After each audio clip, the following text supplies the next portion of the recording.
So this variety is Perfume Breeze. We introduced in 2019 as a Rambler Rose. It's in the My Climbing. You can see we trained it on a fence. Why we like this variety is because it self-cleans. The fragrance is just amazing. Stays in flower, but you see these buds set from the very tips, the small buds. It'll go all the way down the arm, and as we train it down, you see through these eyes, they'll start swelling and producing shoots, and it will produce flowers. And you'll see that cone-shaped, long panicled, malty. Yes, and then Blaze, if you shake that a little bit, look, it just self-cleans and it'll get ready for the next cycle. Yeah. Super fragrant, very easy care.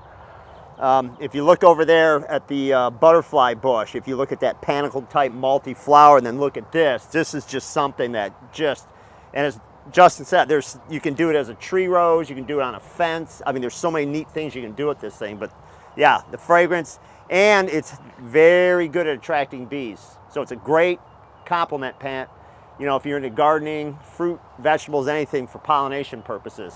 Yeah, and then what they do on the tree form is, because you don't have it along a fence, but you want to have that weeping look on it, you can get some fishing string and get like a little ounce weight and tie it to it and train it down. And as the variety matures, this cane will stay that way. And then once it stays that way, you're going to get lateral breaks all the way down the arm. So you'll have more flowers instead for the tip.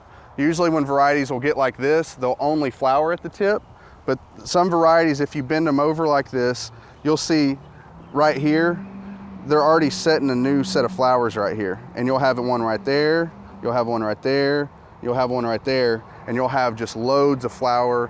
This is the most fragrant variety that you will smell in this garden. It is a #1, and bees will cover this thing from spring until fall. Zone hardiness? Zone hardy, this is going to be 6 through 9. Does really well on the East Coast. Disease resistance? Disease resistance is 9 out of 10. Very disease resistant. Holds up to the heat and humidity? Holds up to the heat and humidity. What's so good about this variety is that it self-cleans, but it doesn't stress out in the summer. It just wants to keep blooming. It just loves the heat.